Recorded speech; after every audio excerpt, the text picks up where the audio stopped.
Bonjour mesdames et messieurs. Quand je regarde un stylo de la compagnie Leonardo Officina Italiana, je me pose toujours deux questions. La première est bien entendu de savoir s'il me plaît. En effet, Leonardo est bien connu pour l'utilisation de multiples résines. Ceci donne effectivement un choix assez important et donc il y en a un petit peu pour tous les goûts. La deuxième question est bien entendu le prix. Beaucoup de stylos Leonardo sont bien trop chers par rapport à ce qu'ils sont. On aboutit donc à la question de savoir si ce stylo vaut ce prix-là et si, du fait que l'on aime beaucoup cette finition-là, on est prêt à le payer ce prix-là. Quand le modèle que vous avez sous les yeux est sorti, c'est le Leonardo Alumina, ici Gold Trim, donc GT, il m'a tout de suite intéressé. Par ailleurs, je l'ai rapidement regardé avec la plume Fenice élastique en or 14 carats. En effet, dans ce contexte-là, j'ai trouvé le prix tout à fait raisonnable. Tout à fait raisonnable, oui, à la condition que la finition soit très bonne, que le brossage de l'aluminium soit parfait, avec un bon coating, c'est-à-dire un bon habillage, une bonne protection de l'aluminium brossé. Du côté de la plume, c'est une plume que j'aime beaucoup. Je vous l'avais déjà présentée à 2 reprises, mais dans sa version F. Rappelez-vous, c'était dans la revue du Leonardo Momento Zero Grande Mosaïque bleu Hawaï. Vous avez par ailleurs revu ce stylo et cette plume dans la vidéo sur les plumes soft, semi-flex, flex, flex control, flex plus plus, etc. La vidéo Best of Best in Class, et cette plume était clairement rangée dans les plumes soft plus plus. Dans le stylo que vous avez sous les yeux, nous allons retrouver cette plume, mais dans sa version extra fine et non plus fine. Et bien entendu, nous allons voir son comportement. Regardons ce stylo de plus près.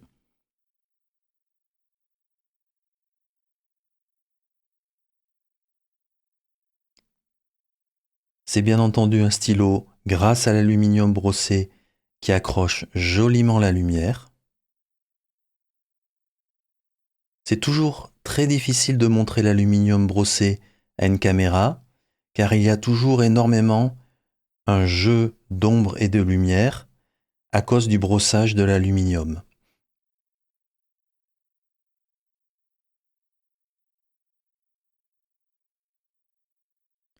En tous les cas, c'est vraiment un très très beau stylo d'apparence.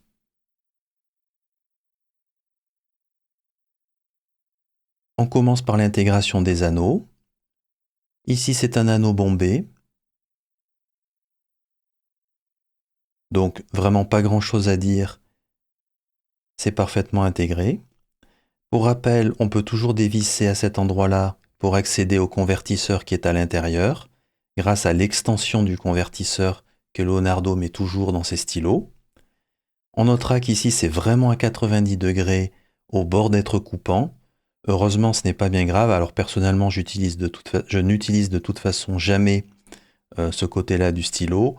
Mais par ailleurs, une fois vissé, on ne sent plus rien, il n'y a aucun problème. L'anneau bombé fait parfaitement office et on ne sent plus rien. À cet endroit-là, c'est très doux. Cependant, les anneaux sont un tout petit peu en retrait par rapport à la surface du stylo. Alors, c'est très faible.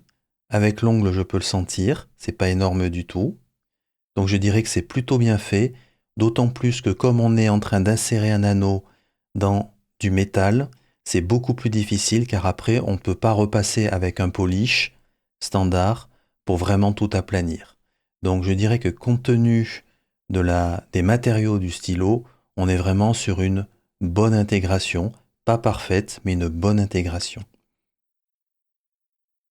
Du côté du clip, comme toujours, le clip du Leonardo Momento Zero, très classique qui fonctionne très bien. Et au niveau de l'anneau qui est ici, il est à 90 degrés.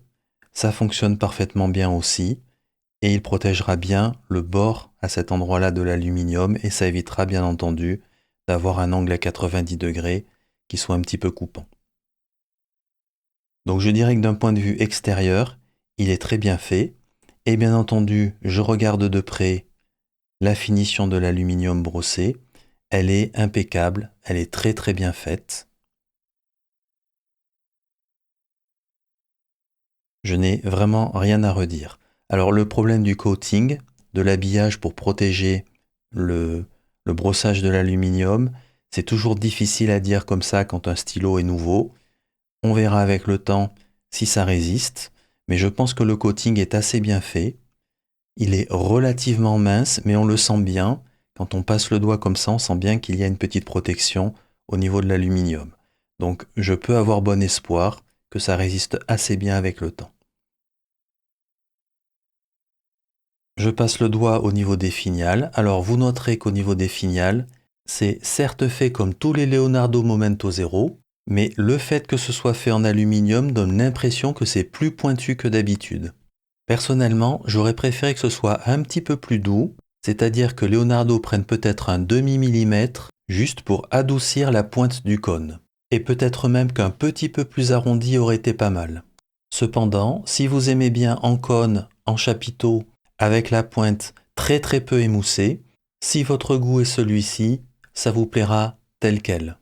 Bon, au final, il faut quand même le reconnaître, on est sur du détail. Au final, d'un point de vue extérieur, je n'ai pas grand-chose à lui reprocher, il est vraiment très très bien fait. On compte le nombre de tours pour retirer le capuchon. On est sur un tour ou à peine plus de un tour. Je ne vous l'ai pas montré, mais il y a le marquage à cet endroit-là. Alors c'est très difficile à montrer car il y a beaucoup de reflets.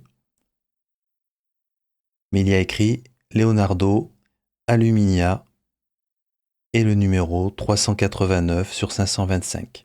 Je ne l'ai pas précisé, mais c'est une édition limitée à 525 exemplaires.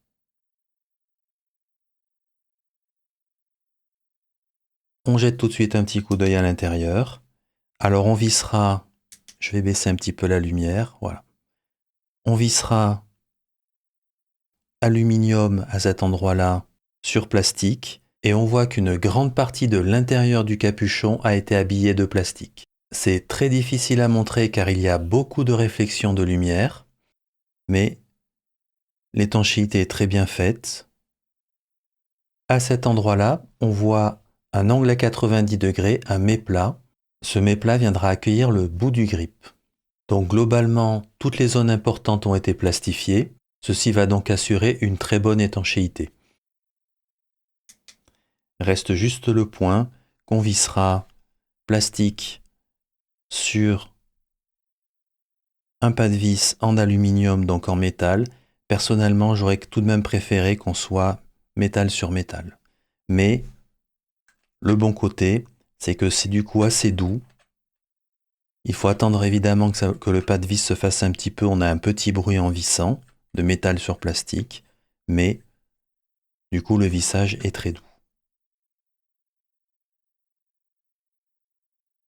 Oui, je tenais à vérifier aussi cet endroit-là. C'est très important quand on a un stylo en métal. La tranche du capuchon peut vite devenir un petit peu tranchante, un petit peu coupante. Et là, on voit clairement que Leonardo y a fait attention. Cette tranche de stylo a parfaitement été arrondie. J'arrive à voir un très léger petit biseau entre la surface extérieure du stylo et la tranche du capuchon. Ensuite, la tranche en elle-même du capuchon a un léger arrondi. On dévisse le corps du stylo sans problème. Le jeu est assez faible. Et on découvre comme toujours le convertisseur Leonardo qui se visse et se dévisse avec son extension pour pouvoir y accéder directement si l'on retire le finial du corps du stylo. On notera que là on visse aluminium sur quelque chose qui ressemble à du laiton. Aucun problème donc. Et comme toujours, je vais compter le nombre de tours pour retirer la plume. 2, 3.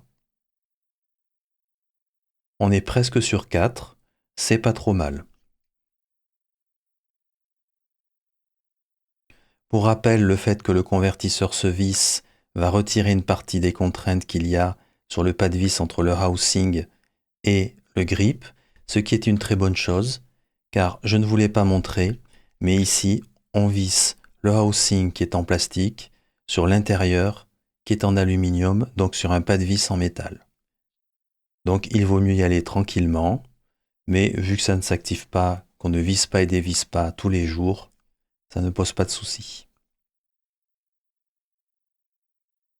Je voulais regarder au niveau du corps du stylo. J'étais très curieux de savoir s'il y avait eu quelque chose qui avait été fait. Alors c'est très difficile à montrer, mais c'est de l'aluminium brut à l'intérieur. Donc tout l'intérieur est vraiment en aluminium.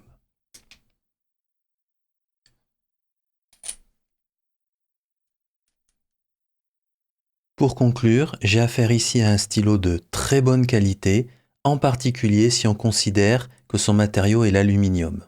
Dans ce cadre-là, l'intégration des anneaux peut être considérée comme très bonne. On les sent un petit peu au niveau du doigt, mais ça n'accroche pas du tout. Le clip fonctionne toujours aussi bien. Le brossage de l'aluminium est parfaitement bien réalisé, il est très beau. Et on peut espérer que le coating protège durablement cet aluminium, même si seul le temps nous le dira. Deux choses cependant à noter. La première est qu'on visse et dévisse le capuchon aluminium sur plastique. La deuxième est que les deux finiales sont en cône, et je trouve que la pointe du cône aurait peut-être pu être adoucie un petit peu plus sur un demi-millimètre. Mais soyons raisonnables, ça reste du gros détail. Il n'y a vraiment aucun risque de se blesser en l'état, et je parlerai peut-être plus ici de goût personnel qu'autre chose. Nous passons à la pesée. Le capuchon tout seul, 14,4 grammes. Et le corps du stylo sans le capuchon, 30 grammes. Donc le poids total sera de environ 44 grammes et demi. En conclusion, c'est un stylo en métal. Lorsque le stylo est au complet avec le capuchon, il fait tout de même un bon poids qui est aux alentours de 44-45 grammes. Ça reste correct, mais ça commence à être un poids un petit peu élevé. Sans le capuchon, nous sommes aux alentours de 30 grammes. Un poids donc un peu plus lourd que la moyenne, mais qui reste tout à fait raisonnable pour écrire et qui devrait convenir à la plupart des gens. Dans cette section de vidéo, nous allons nous faire une idée de la dimension de ce stylo Leonardo. Alors ici, j'ai mis un Leonardo Momento Zero classique, mais en résine. Ici, un Montegrappa de la famille des Fortuna, mais c'est la version Mule. À noter, il est d'abord sorti cuivré, et ça c'est le modèle argenté. Ici le Leonardo dont nous sommes en train de faire la revue. Ici un stylo Gravitas en aluminium. Je vous redirai quelques mois après pourquoi je l'ai mis ici. Et un Lamy Safari, l'usuel Lamy Safari. Donc évidemment, on voit que les deux Leonardo Momento Zero sont quasi identiques. En réalité, le Leonardo Momento Zero dont nous sommes en train de faire la revue est très très légèrement plus grand de 1 petit millimètre. Le Montegrappa est un tout petit peu en retrait mais pas de beaucoup. Le Gravitas est un tout petit peu plus long mais c'est très faible aussi. Et le Lamy Safari est vraiment de la même dimension que le Leonardo Momento Zero.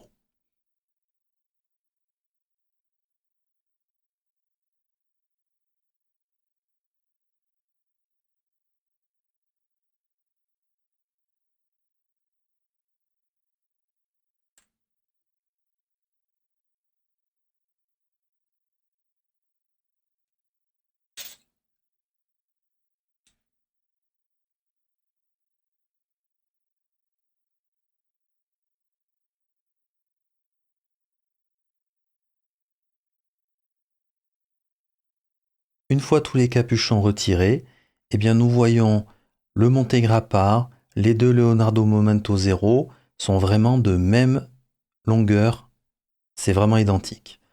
Le Gravitas est un petit peu plus long et le Lamy Safari est à peine plus long, mais c'est vraiment pas très loin comparé au Leonardo Momento Zero.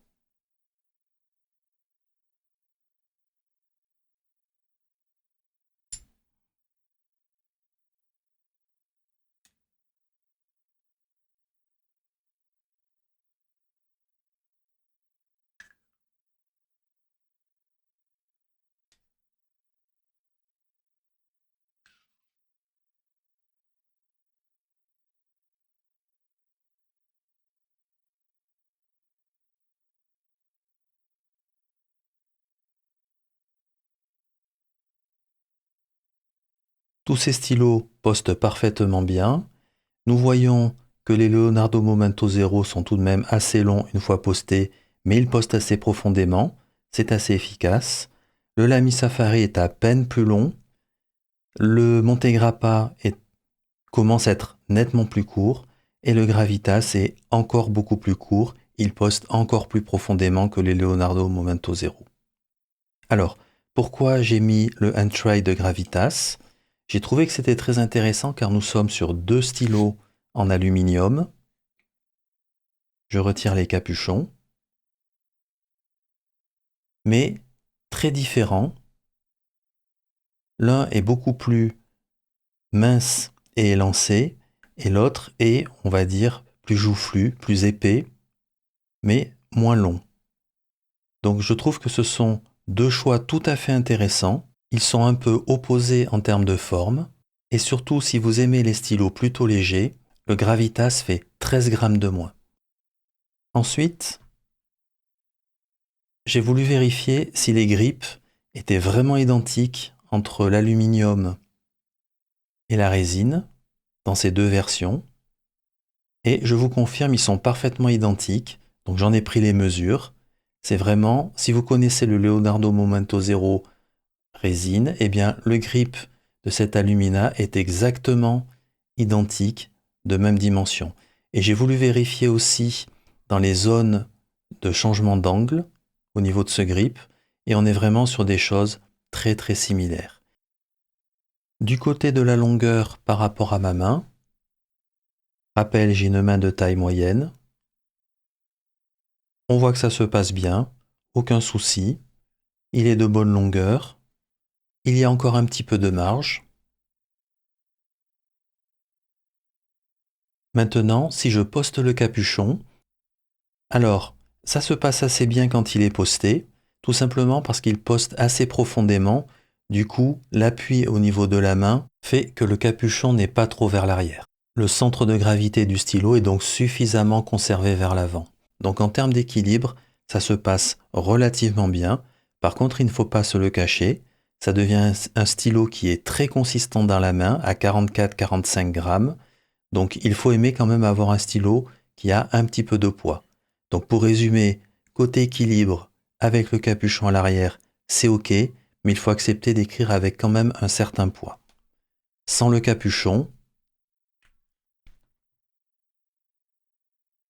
le poids, on va dire, le stylo est consistant, le poids est tout de même assez maîtrisé, assez raisonnable, et du côté de l'équilibre est tout à fait bon. Nous allons passer un petit instant comparaison de plumes assez sympathique. Ici, j'ai sorti le Leonardo Momento Zero Grande Mosaïque qui contient la plume Fenice Elastic 14K en version fine. J'ai fait la revue de ce stylo sur la chaîne, je le rappelle. Ici, nous avons donc la version de plume toujours Fenice 14K Elastic, mais en version EF.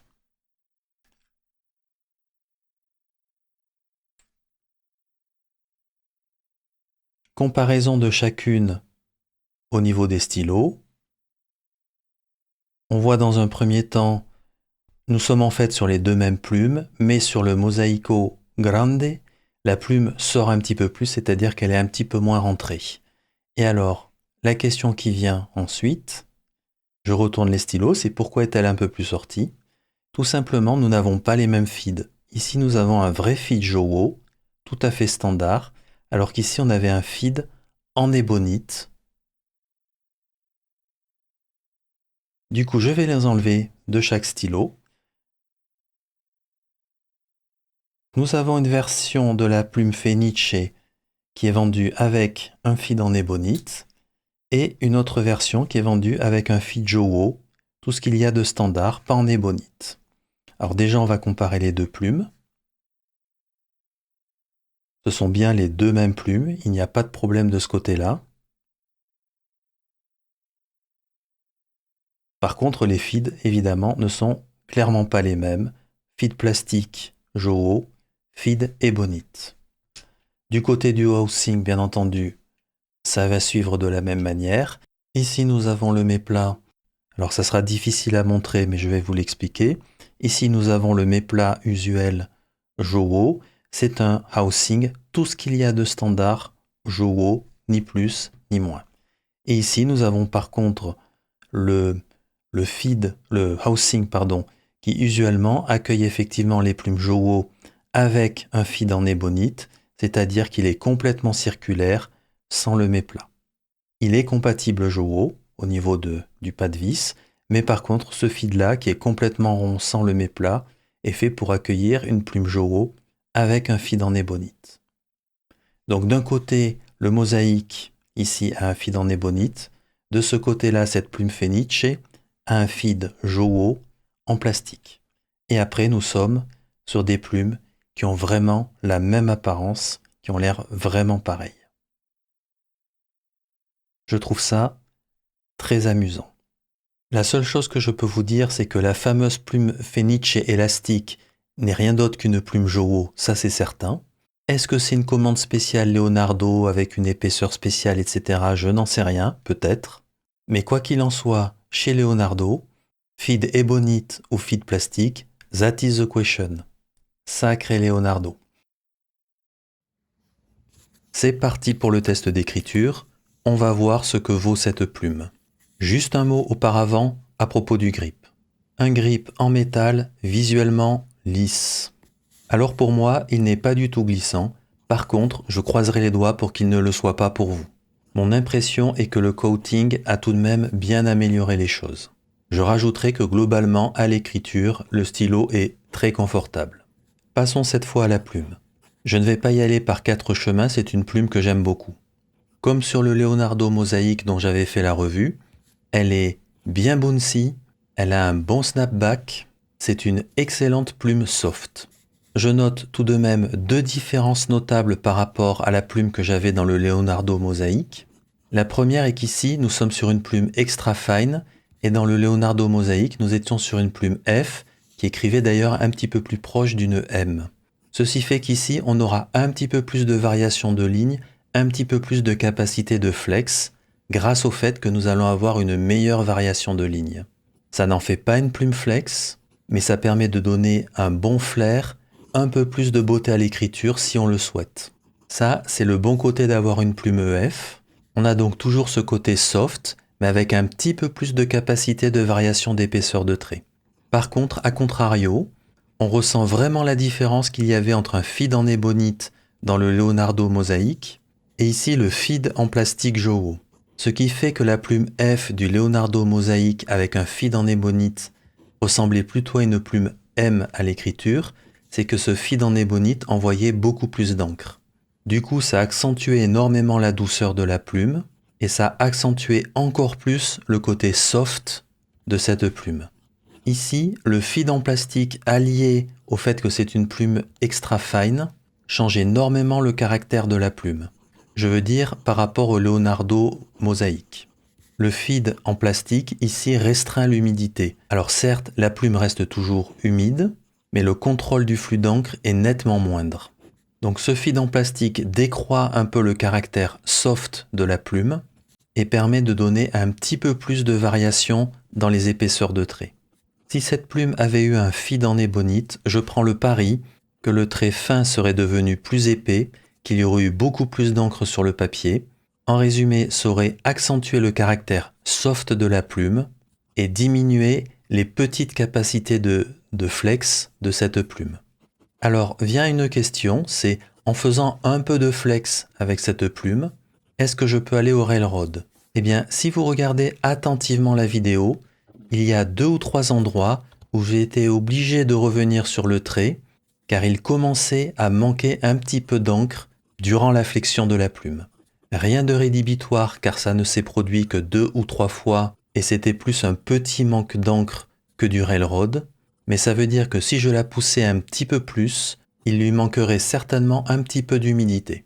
Mon avis est que c'est une excellente plume, elle est humide ni plus ni moins, elle est douce, bien tunée à la sortie de la boîte, on ressent du feedback, ce qui est normal pour une plume extra fine. À noter cependant qu'elle écrit plutôt vers une plume F que vers une plume EF.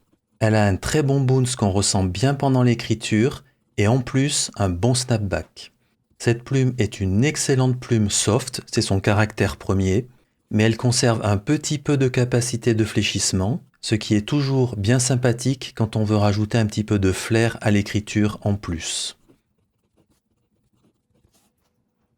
Nous arrivons à la conclusion de ce Leonardo Aluminia. En premier lieu, c'est un très beau stylo. Si jamais vous aimez l'aluminium brossé, sachez que sur cet aspect-là, le stylo est quasi parfait. Le fait d'avoir choisi le format Leonardo Momento Zero pour cette finition est bien joué. Typiquement, Leonardo aurait choisi le modèle Grande, ça aurait donné un stylo beaucoup plus lourd et probablement moins agréable. Par ailleurs, la présence de tous ces anneaux colle parfaitement bien à l'aluminium brossé. Alors certes, c'est une affaire de goût, personnellement, j'adore. Côté manufacturing, il est simplement excellent. Je suis face vraiment à un stylo de qualité. Je surveillais en particulier les anneaux, car c'est un peu plus difficile d'intégrer des anneaux dans du métal. Avec une résine, vous pouvez facilement polir a posteriori. Avec de l'aluminium brossé, ça sera nettement moins le cas. Eh bien, l'intégration des anneaux est très bien faite. Elle n'est pas parfaite. Ces anneaux sont très légèrement en retrait par rapport à la surface de l'aluminium. Ça veut dire que Leonardo s'est débrouillé pour qu'il n'y ait pas l'angle en particulier de l'aluminium qui vienne accrocher et heurter le doigt. Au final, on sent donc un petit peu la zone, mais elle est douce au toucher. Pour moi, c'est très bon. Globalement, je n'ai pas grand-chose à reprocher à ce stylo d'un point de vue manufacturing, sauf peut-être une petite chose. J'y reviendrai dans ce que j'ai moins aimé. Côté plume, elle est excellente, c'est une très bonne plume soft. Elle fonctionnera vraiment très bien pour écrire tous les jours. Elle permet de faire un petit peu de flex pour donner un petit peu de flair à l'écriture, mais ça reste avant tout une plume soft. Globalement, à l'écriture, le stylo est très confortable et pour moi, le grip n'a pas été glissant. Qu'est-ce que j'ai moins aimé? J'ai tenu à noter qu'au niveau du pas de vis du capuchon, on vissait plastique sur métal. Le vissage des vissages du capuchon fonctionne très bien, pas de souci de ce côté-là. Simplement, j'aurais apprécié qu'on ait plutôt un système de visserie métal sur métal. Dernier point que j'ai mis en point d'interrogation, c'est à propos d'un feed en ébonite, puisque ce feed en ébonite m'avait été fourni avec le Leonardo Momento Zero Grande mosaïque. Donc ici, il n'y aura qu'un feed en plastique. Tout ceci n'est tout de même pas très clair dans ma tête à propos de ce que fait Leonardo avec ses feeds. Cependant, vis-à-vis de l'écriture en elle-même, je n'affirmerai pas que ce soit positif ou négatif dans le cas présent. De ce que j'ai pu observer avec le Leonardo Momento Zero Grande mosaïque, si on avait eu ici un feed en ébonite, ça aurait accentué le côté soft de la plume, en résumé, un peu plus d'encre sur le papier, mais un peu moins de variation de traits. Or, il se trouve que cette petite variation de traits supplémentaire permet d'apporter un petit peu plus de flair à l'écriture. Donc, dans le cas présent, il y a du pour, il y a du contre. Mais si j'ai mis ce point-là dans ce que j'ai moins aimé, ce n'est pas vraiment vis-à-vis de l'écriture en elle-même, mais vraiment à cause des problèmes de communication de Leonardo sur ce feed. Je terminerai par le coating, c'est-à-dire la protection qu'il a pu être mis au niveau de l'aluminium brossé pour protéger cette finition. Ici, c'est complètement point d'interrogation. Seul le temps répondra quant à l'efficacité de ce coating. Juste, je dirais, peut-être éviter de poster le capuchon à l'arrière. Ça évitera une usure prématurée et donc des rayures prématurées. Quand je parle d'un stylo Leonardo, j'en viens toujours à un moment donné au prix. En général, les stylos Leonardo sont trop chers. Eh bien ici, je dirais que ce stylo vaut ce prix. Avec une plume en acier, on peut trouver ce stylo aux alentours de 170 €. Et quand je regarde la qualité globale du stylo, pour moi c'est complètement ok. À part du stylo, une plume Jowo élastique 14K or, ça peut être trouvé aux alentours de 150 €. Si on fait la somme directement des deux, on est à 320 €. Le stylo Leonardo Aluminia avec une plume or élastique peut être trouvé aux alentours de 340 €. Donc là, Leonardo n'a pas fait comme d'habitude, ils n'ont pas rajouté une somme astronomique, juste pour rajouter la plume en or avec le logo Leonardo. Parfois, j'aime bien aussi prendre en référence les stylos Santini, et là, on est sur des prix tout à fait similaires aux stylos Santini. De mémoire, j'espère ne pas me tromper, mais je crois que c'est la première fois que je vais dire lors de la revue d'un stylo Leonardo que le prix me semble justifié. Pour conclure, je suis face à un stylo beau, très bien manufacturé, avec une plume excellente et un prix qui me semble justifié. Je crois que vous l'aurez compris aussi, j'aime beaucoup ce stylo.